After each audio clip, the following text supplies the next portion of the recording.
are back at Meta Unshackled after a brief shutdown. I'm just kidding, Eric. And we are at our annual golf tournament. I think it's our second one this year, probably like eighth overall. It's hard to keep track at this point, but I'm pleased to be joined with our title sponsor for this golf tournament, one of our good friends and big supporter of the industry and everything that's good in the industry, JMB from Weed Maps. Thank you. It's nice to be here. Yes, and they got us these lovely When hats. you're a non-golfer, you get to monopolize all the podcast time. Yeah, and yeah, and when we so the theme of the day is veterans and veterans issues, and we're supporting a great charity. You want to remind people about the charity? Yeah, so the two beneficiaries of the golf tournament today are Soldier's Best Friend and Field to Healed. Soldier's Best Friend, both those organizations are both homegrown veteran service organizations based here in Arizona. Soldier's Best Friend raises money for and provides service animals to veterans. And Charlie's, a brand owned by Quinn's Goldberry, an Arizona brand, a percentage of his proceeds goes straight to Soldier's Best Friend. We're trying to raise awareness for that organization here in Arizona, as well as Field to Heal, which is run by everybody's favorite clinical researcher, Dr. Sue Sisley, who's been an Arizona resident for I don't even know how long. I met her when she moved out here about 8 years ago. And she's been a huge champion for veterans issues, veterans causes, and currently in her second clinical study for cannabis and PTSD for veterans. And there's a lot of information there. Yeah, I'm a smart guy. Yeah, no, you just dropped a lot of information. I'm like writing stuff down. But we want to introduce to the audience a veteran who I've known as a strong cannabis advocate who's running for Congress, of course. But we want to focus on this nuance that he too came to understand cannabis as a great remedy to help him through his issues. But why don't you introduce yourself to the audience? Okay. Hello, my name's Brady Busby. I'm running for Congress as an independent here in Arizona District 2. But we were talking about veterans issues earlier, and I'm a veteran. I was talking about my service a little bit. I was serving from '99, pre 9/11. So I was a broadcast engineer here in Arizona, Channel 3, and I'm analytical, so I saw a war was coming, and so I joined and gave up that career and joined as E1 private. Really? Yeah. You just joined the army? Just joined the military. It's out of the blue. Yeah. So I'm a patriot. I've always been, patriotic. So. Did you come from a service family? Where'd that? My grandfather was in World War II in the Pacific. Mm-hmm. And he got a Distinguished Flying Cross for shooting down like six zeros in one of the battles over there. So I didn't even know about that till I was doing some research for a book I wrote. But anyways, so my service, I joined to blow stuff up. He's like, "Hey, I'll give you a bonus if you go blow stuff up." I'm like, "Okay." So your recruiter was like, "Yeah." So I joined as E1, went into the short range air defense, so I know how to shoot Stinger missiles and blow stuff up, basically. If I can be honest, one of the few regrets in life I have is never shooting a Stinger missile. Oh, I've actually shot a live one, and they shot a rocket up, and I tracked it and shot it down with a Stinger. I guess there's still time. Can you give me one? I'm just kidding. Go ahead, Matt. So you. So I started off in short range air defense, and I originally wanted to go into military intelligence, and so they're like, "Oh, you got to wait for your security clearance and everything." So after 9/11, I went to Kosovo in October 2001, so the month after 9/11, September 11th. Why did they send you to Kosovo? Is that classified? Can you tell us? I was on a peacekeeping mission. Kosovo, okay. And I was slated to go before 9/11 happened, so that's where I went. So I didn't get to go to Afghanistan with all the other 10th Mountain Division because I was in 10th Mountain Division at the time. So they all went to Afghanistan. I went to Kosovo, came back, went to military intelligence, and then served a year in Korea before I actually could get into the fight in Iraq. And we were talking earlier, and I did parts of OAF, Operation Iraqi Freedom, and I did 3 tours with Special Ops in Iraq. My first tour was OAF 2-ish, and then I did parts of OAS 2, 3, 4, 5, and 6. You have to explain to me what all that means. Is that They're means different, like rotations. They're numbered based on, so the invasion was OIF 1, 03 to 04, so I was in the invasion. 02 was technically 04 to 05, and then it just kept going and then went numbered. So I went again in 06, 07. I don't even know what number that is at that point. But we were there at the same time. Actually. Yeah, we're in Iraq at the same time. Crazy. Yeah. So tell me about your service. So I was a first time I went. I was with the NSA. I was a analyst, did signals intelligence. So I worked a lot with the NSA and some other agencies, and then with special ops. And so I kind of got a name for myself. And so they recommended me to go, or by name requested me to go to 10th Special Forces Group.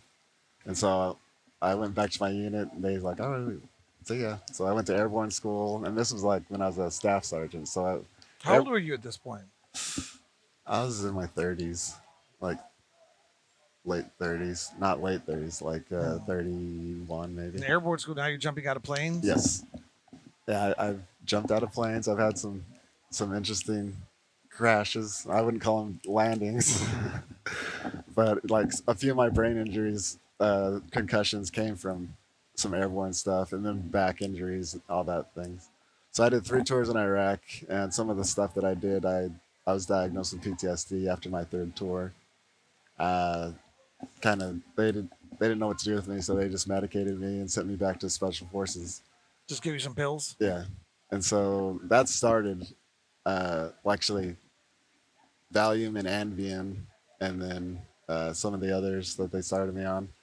But I'm luckily off the Valium. But that was after I got out. But I did 3 more tours in Afghanistan after that diagnosis, and before I got hit with the mortar during a mission, I was outside I don't know where you know where Fob Fenty was. It was in eastern Afghanistan, about Jalalabad-ish. So I was outside during a mission, and I got hit with the mortar blast. I was telling you earlier, I can't sit on that side because I can't really hear on this side. But so I was in a rough spot. I was given 5 years to live. I was taking 80 milligrams Oxycontin a day and 37 pills a day, and they said 37 pills. I would line them up from morning to night, and then I had pills all day long. How many of those are painkillers? Well, at first I was taking 100 Percocet a month, and then they cut me down. They put me on Oxycontin, and I was up to 60 milligrams Oxycontin a day, or 80 milligrams Oxy a day. But and still, then what happened after that? Well, after my 3rd tour and getting blown up and everything, I returned, and I ended up talking to a psychiatrist, which in military intelligence you don't do that. You don't, because I have a top secret security clearance, and so when I finally did, it was the end of my career. Basically, they put me in a warrior transition unit and told me, thank you for your service. Time for you to retire, because I've seen too many things and gotten blown up. Unfortunately, that his story in not only his career was adversely impacted by speaking to a mental health professional. It's not just that where it's career ending. It's like culturally frowned upon. Yeah. So even if it wasn't going to adversely impact his career, I was an officer, like he was. I started out as a lieutenant and I got out as a platoon leader. But when I went to Iraq from the invasion, I went in as a lieutenant, came out of that deployment as a captain. Nobody talked about. And we went through some stuff during the invasion, just like a lot of guys, and a lot of stuff that's probably similar to what you went through. But nobody wanted to talk about it. My marriage is disintegrating. I'm getting rushed to another Army school and then rushed back for another deployment. And just nobody wanted to talk about that kind of stuff because you just didn't, because we're warriors. You just don't talk about that kind of stuff. And then the minute you do, unfortunately, in your case, it affected the trajectory of your career. Yeah. Maybe for the benefit of your health. Yeah, my body was it was definitely mission first in my career. There's a guy that I went to Peru with a nonprofit called Heroic Hearts Project. There's a guy on my trip that was an active reserve lieutenant colonel pararescueman who could not talk about all the trauma that he'd experienced. He's a lieutenant colonel. He'd been in for almost 20 years at that point. And he, just like you, couldn't talk to anybody about his trauma because they would have grounded him, and the Air Force would call grounding, Yeah. and he would not have been able to complete his mission. I mean, it's bananas. And then they wonder why, people wonder why it's 2023. They wonder why.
All the benzos, that was extremely hard to come off of Valium, especially after being on it for years and years. And I still have to take Ambien to sleep at night.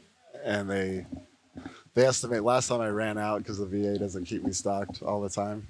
May I recommend 1,000 milligram mom and pop chocolate bars for sleep, Well, I have two or baked bro syrup, those are good too. right? And I have a problem staying asleep, and then I have nightmares that I deal with. So I take nightmare medication, and then some others that I have to take. So And so you're and I know you're popular in the cannabis community, and your advocacy is known. People know that you support cannabis policy, and you're running yes, for office. So now you're running for office. I am running for office for Arizona, District 2. It's about a third of the state of Arizona in size, but not population. We got a smaller population, but I'm running as independent. Cannabis is part of my platform, cannabis reform, but I was an intelligence officer, very involved in the world, and still have a lot of sources out there that keep me up to date on everything that's going on. And so I'm not for one party or the other. I'm for my constituents and their best interests. So I should have died a long time ago. So I'm here to serve. Wow. Well, I mean, this is a great story. I didn't know your whole cannabis story. I just knew you were running for office and you were supporting the cannabis community. Yeah. But I mean, there's a certain passion, knowledge, experience that's driving you, which is really, really cool. That, I think cannabis industry members, if you're watching this podcast, how do people find you and help and support your campaign? It's busbyforcongress.org. How do you spell Busby? BUSBYFORCOR or CONG Congress. How do you spell Congress.org. And as an independent, it's grassroots fundraising, things like that. But just getting my story out and letting people know about me, I think my chances are really good at Yeah. getting in office. Well, certainly every member of the cannabis community should be supporting you in some capacity. You're a living testament to what the importance of legalization, the importance of freedom, the importance of choice, the importance of plant medicine, Yes. and the importance of service and all that. But it's one of my favorite things about the cannabis industry is protecting people's right to choose Yes. and Yeah. enhancing people's right to choose. And I do regret not serving, but I didn't come from a military family, so it wasn't like, my father was kind of like anti. I think they say less than 1% of the population Yeah. serves, and that's totally okay. That's the country that we live in, and that's the reason that guys like us served. So you didn't necessarily have to, because you had your own mission to accomplish. Well, I know, Exactly. but I'm more about the Israeli model. Everybody should do like 1 or 2 years of some Well, sort you, of service. you talk to a lot of us service members, and I mean, I'm for 2 years of Yeah, serving your I am country too, actually. in some capacity. Some capacity, yeah, me too. I don't think it necessarily has to be military, but some compulsory service, I think, would be good to bring the country together and create some jobs. But that's something for you to figure out if you get elected. Yeah, so. I got a lot of ideas. Well, we hope you do well. And the elections there's no primary for an independent. You're There's not a primary. No. qualified for the ballot. You're good to go there. Lots of signatures. Signatures and donations. That's what I need. Okay, cool. Well, keep us posted. And now that I feel as if I'm going to support you more than I'm always always welcome to be at our events and have tables and stuff. We support you in general because of your advocacy for cannabis. But I think your story needs to be told. Yes. And I think that if you went out there, you get in Congress. If you say, hey, look, I'm a veteran. I used to use 37 pills. We need cannabis legalization at the federal level. It's like a shut the fuck up Democrat or Republican kind of thing. Yeah. Just do what I say, because I'm a living example as to what needs to happen with public policy. Yes. And Yeah, you need someone in there that knows what they're talking about. Yeah, listen, if Percentages, you're it's pro a plant. if you're pro cannabis, you owe it to yourself and your family to do some research on the elected officials that represent you, just to see what their position is. And if their position isn't consistent with you and your values, and not just in cannabis, obviously, you've got economics, social values, there's a whole litany of things, but do some homework and don't discount independence. Find somebody who you think represents your value system as a family, and also vote on bills. Look at the language, and call your congressman, call your local officials and say, we want you to vote in favor or against this bill because of this. I'm your constituent. If you're one of those people sitting on the sideline complaining about the way things are going, but you're not using your voice and your God-given right to vote, then that's on you, man. I absolutely agree. I wonder how many of the 400 some odd congressmen and 100 senators openly use cannabis for medicinal or recreational purposes. I don't think it's I very don't many. think it's If open. you know what's funny? You're not as open as I am, RJ. So Well, yeah. no, but you'd be great. You'd be perfect sitting there amongst them and say, look, guys, I serve. Let me tell you about my service. Yeah. All of you just need to shut the fuck up and let me have my product that I need for my healthcare. Yeah, it's my medicine. It's- so- yeah. Yeah, there's what recently are you gonna there's been some Republican congressmen that have come out saying they've used psychedelics, and it's which has been great, and they're veterans. Morgan Luttrell, Dan Crench. I don't think he hasn't said he's used it. Morgan Luttrell said he's used it to great benefit, but I have not heard that many congressmen or senators at the federal level say much about using cannabis, at least recently. So Well, I keep plan us- to make it an issue. Well, definitely, and we'll get this message out there and keep popping in, hanging out with the Meta crew. Whatever we can do to support you. You're welcome to come table and stuff at our events and all that stuff. Sounds great. Definitely, and members of the cannabis community, remember it would be nothing better than having like an open consumer patient who serve the country in Congress, talking to them daily about getting over that hurdle of federal legalization that we need to get to for at least medicinal, if not both adult use. So I'm hoping you get up there. That'd Thank be you. really cool. I think that would speed things up.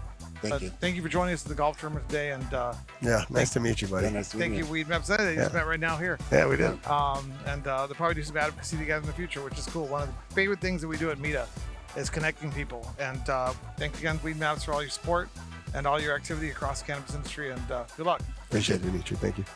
It's been another episode of Meta Check.